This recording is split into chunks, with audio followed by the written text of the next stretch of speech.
My daughter's remote control for a Hyundai i20 had seen better days. So I was trying to work out what to do to make it slightly better.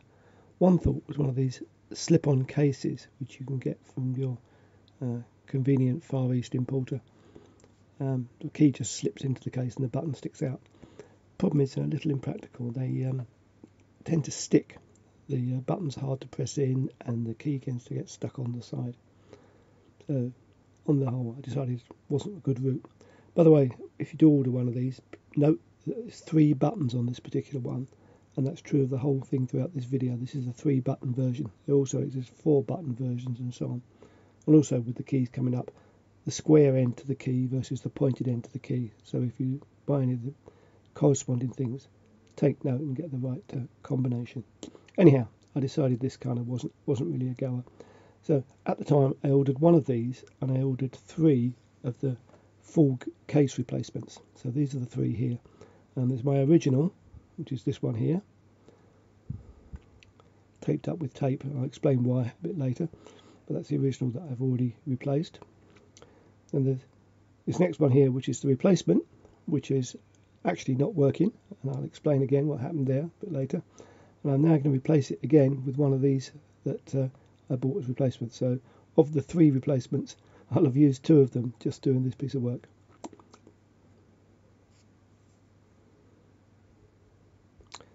So let's take apart the current new replacement that's not working. So you just pull it apart here. First you have to take the battery compartment off, and then you pull the case apart. So we break it into its various parts.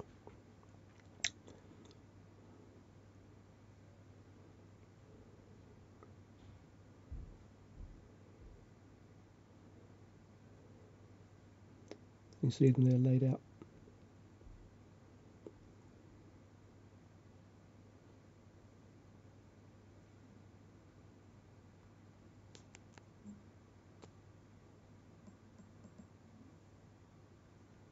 So this is the mechanical key, and that's the locking mechanism inside.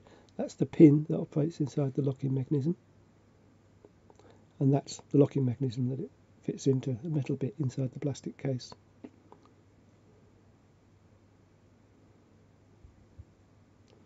So this is the remote control itself, the electronics, and the battery goes with that to power it. That's the battery cover to hold that in place. That's the mechanical key with the locking mechanism. The front plate, with again its 3 connectors on, has this waterproof or semi-waterproof inner cover, which is slightly different to the original key. And then really critically is the transponder, which is in here, which is the bit that needs to be next to the key in order for the key to work. So the mechanical key turns the ignition, but the transponder triggers it. So if you take out the locking pin, it's got 3 flanges that stick out from it, and these flanges engage. So you see the 3 there. It's lying on 2 of them and 1 sticking up. They're all different heights. So there's 3 different ways you can put it in rotation. So it's quite careful to put that in. Anyhow, we get a brand new one straight out the case, so you can see roughly what they look like when they arrive. They come fully assembled, but they have a blank key on them. Obviously, they don't know what mechanical key you've got. So you see it's working. And it looks just like a regular key and operates in the same way, but the key on it's blank and there's no electronics inside it. So again, if we open this up, same as we opened up the previous one, off camera of course. So I'm just using a putty knife to take off the battery cover there and then pull apart the 2 sides of the shell. Now it is spring loaded because of the way that mechanical key connects in. And it's probably worth noting when you're seeing this being taken apart that the mechanical key sits in a fairly small part of the top of the key, and so has fairly good leverage against the case. You'll see why that's important a bit later. So you put a lot of mechanical force on the handle and it all operates on that tiny little metal bit in the case. So bling, it all flies apart. It's not too bad. And there's that annoying decorative bit that sticks on the back, which always causes problems.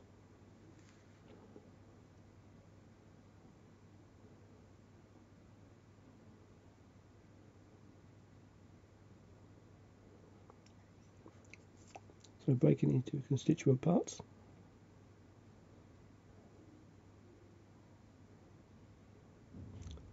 So that's the blank key. We're obviously going to use the real key when we reassemble it. And from the donor key, effectively, we're going to take the remote control and the transponder as well.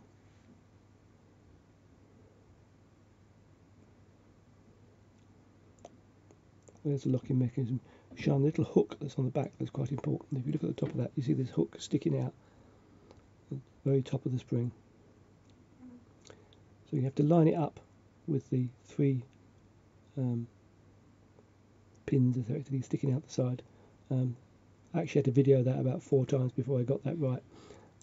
So it takes a few goes to get the thing right.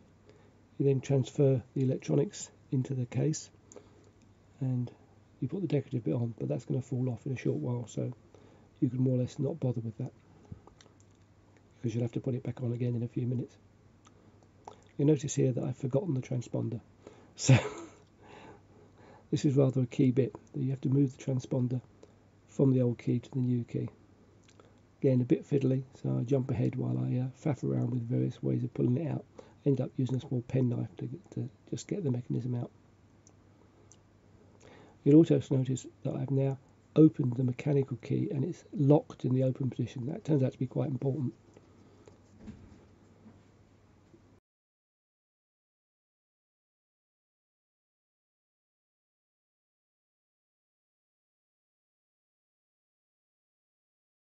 To the case and put the cover on.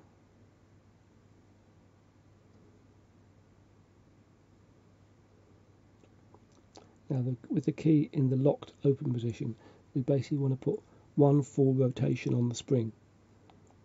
So we put the case on, making sure that we get that little pin that you see in the centre, that plastic pin sticking out over the top of that spring there. So it goes down the hole at the top of that spring, which is now currently in the locking mechanism. So we put that down on top with it in the downward position, essentially the position it'll end up in, and then we rotate it all the way around counterclockwise, priming the key. That basically just tensions the spring, which is why it's quite important the key's in the open position at this point, otherwise we'd end up trying to put too much tension on the spring. Okay, we wind that round and lock it in place. Now again, this part of the video, and this bit of course fell out, so I had to put it back in again as I predicted. This bit of the video I've shot 3 or 4 times because I ended up taking the case apart, reassembling it, taking it apart, reassembling it, trying to get a close fit. Essentially didn't quite squeeze it in right, didn't quite get the connectors fitted, so be prepared to take a few goes trying to get this thing aligned.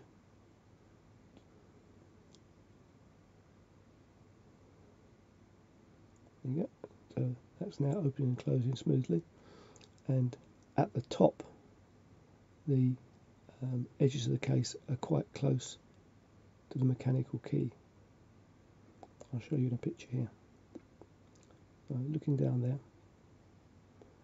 the key is quite close, the case is quite close to the mechanical key. Took a few goes to get that right. So then you just pop the battery in, put the cover on, and in theory you're all done. Except you're not, as we'll see.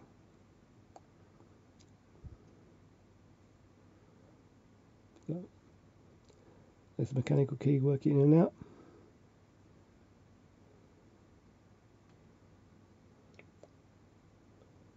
With the battery, so that should do it. However, why am I doing this? Well, you see that mechanical pin there, that little pin in the thing, that's the one that I'm replacing. That's the new one that I'm currently replacing. You see the pin's been snapped. The reason that's snapped is that the mechanical key has a smallish area at the end, as you can see, and as you turn the case you operate all the force on that and it pops the case apart. Now this is the original case. If you look at it sideways on, you can see I've actually had to cut it apart because it doesn't pop together like the new ones. It's actually welded or made in one piece. So I actually had to cut that with a knife. Other people suggest cutting it with melting it with a soldering iron, but I had to cut it with a knife. The effect is that the clipped together one, when you operate the mechanical key, just simply pops apart at this joint just here. But you'll notice there's a little hole on the new ones that wasn't present on the old ones, and that will take a screw. So I had an idea. and I took a screw from a child's toy. So this was a cheap plastic toy that was made for small children, and it has very small screws in it. And I took one of these screws out and used it in that hole at the top of the mechanical of the key case to hold the case closed. Okay, so previously I built the whole key, assembled it, opened the car door, operated the ignition, and the car key flew apart, and all the bits were scattered on the floor, and the little pin was broken. So this is the replacement I've just done. That's what you've just watched me doing, is replacing that broken version. So now, by putting this screw in place, I'm hoping to keep those two parts of the case to get close together, roughly where the mechanical key fits, so the key won't be pulled apart.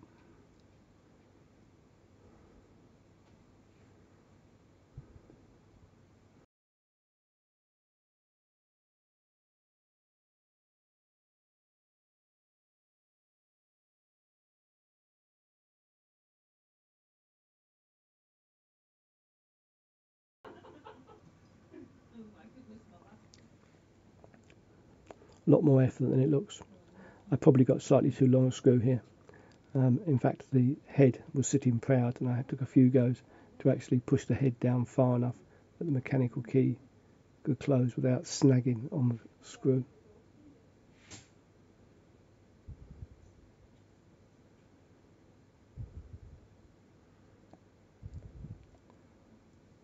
And that should do it.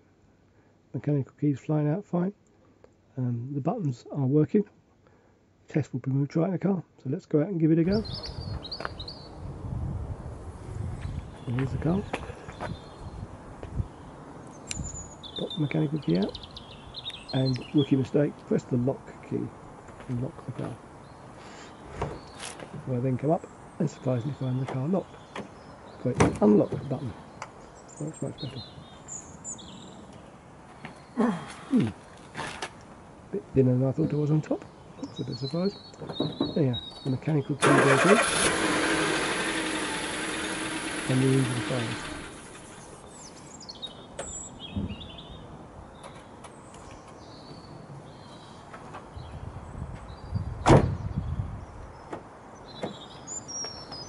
Lock.